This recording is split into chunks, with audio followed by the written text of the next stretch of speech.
Why does a Protestant Bible usually list 39 books in the Old Testament, while a Catholic Bible lists 46? Were 7 books added later, or did someone remove them? And what about books like First Enoch, Jubilees, or the Gospel of Thomas? Were these once inside the Bible, then secretly deleted? The short answer is more complicated and more interesting than either side of that story. The Bible was not assembled in one meeting, by one church, from one universal table of contents. Different Jewish and Christian communities received, copied, read, and eventually recognized different collections of sacred writings. So the real question is not simply, who deleted the books? The better question is, which community is speaking?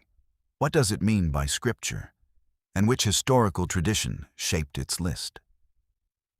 That distinction matters because the numbers 46 and 39 usually refer to the Old Testament, not to the whole Bible. Add the 27 books of the New Testament, and the familiar Protestant total is 66. The Catholic total is 73. Now let's identify the 7 books at the center of the argument. In Catholic Bibles, they are Tobit, Judith, 1st and 2nd Maccabees, Wisdom, Sirach, and Baruch. Catholic editions also include longer passages in Esther and Daniel that are not part of most Protestant editions. Catholic tradition calls these writings deuterocanonical, literally, books belonging to a second stage of recognition. Many Protestant traditions call them the Apocrypha and do not place them inside the Old Testament canon. Some historic Protestant editions still printed them in a separate section for reading and instruction. So, were the 7 added or removed? That wording already assumes one canon is the original measuring stick. Historically, the disagreement is better described as a difference in canon and status. To understand why these books were available to early Christians, we need to look at the Septuagint. The Septuagint is not simply one book that dropped from the sky. It is a collection of ancient Greek translations of Jewish scriptures, produced over time, along with other Jewish writings that circulated in Greek-speaking communities. Scholars therefore speak carefully. The Septuagint had a changing textual history, and not every manuscript contained exactly the same collection. That matters because many early Christians lived in a Greek-speaking world. The New Testament itself was written in Greek, and its authors often quote the Greek form of Israel's scriptures.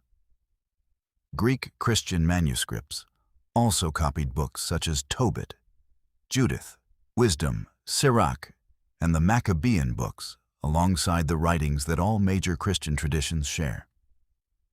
But early Christian communities did not always agree about the status of every book. A text could be read in worship, copied by scribes, valued for moral instruction, or used by a theologian without every church treating it as equal to the central scriptures. That is why the word canon can mislead us when we imagine a single on and off switch. Recognition developed through patterns of use, inherited tradition, theological judgment, language, and the authority a community accepted. The Hebrew Bible and the Greek Bible also organize and count books differently. For example, books that English Protestants count separately can be grouped together in Jewish tradition. So even the number 39 is partly a matter of how the same literary collection is divided and counted.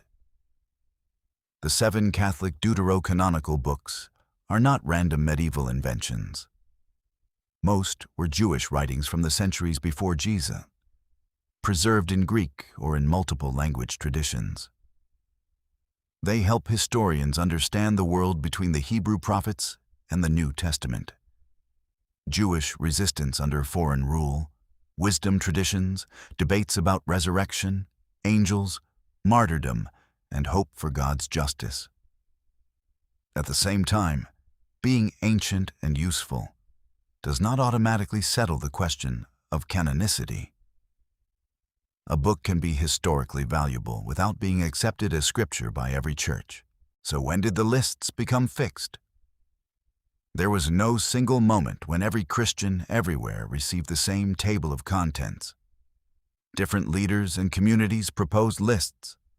Some books were widely accepted, others were disputed, read publicly, or placed in a secondary category. Large Greek manuscripts from late antiquity show that books now called deuterocanonical were copied and studied, even while questions about their status continued. In the Latin West, the story also involved translation and authority.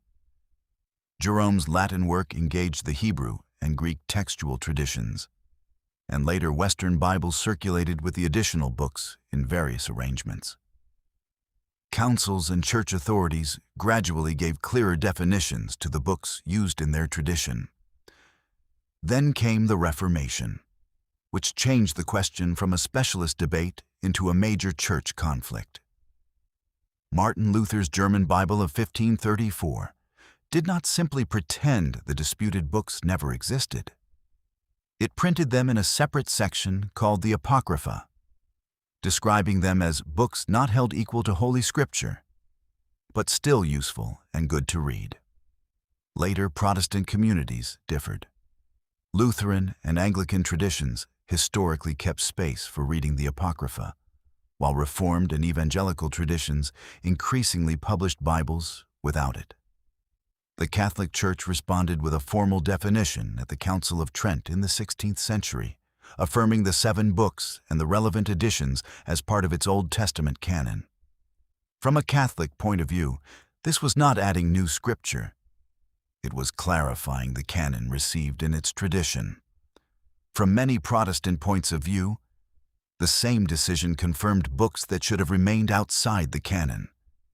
That is why the sentence, "The Catholics added 7 books," is too simple. And so is the sentence, "The Protestants deleted 7 books." Each claim turns a long history of competing traditions into a courtroom accusation.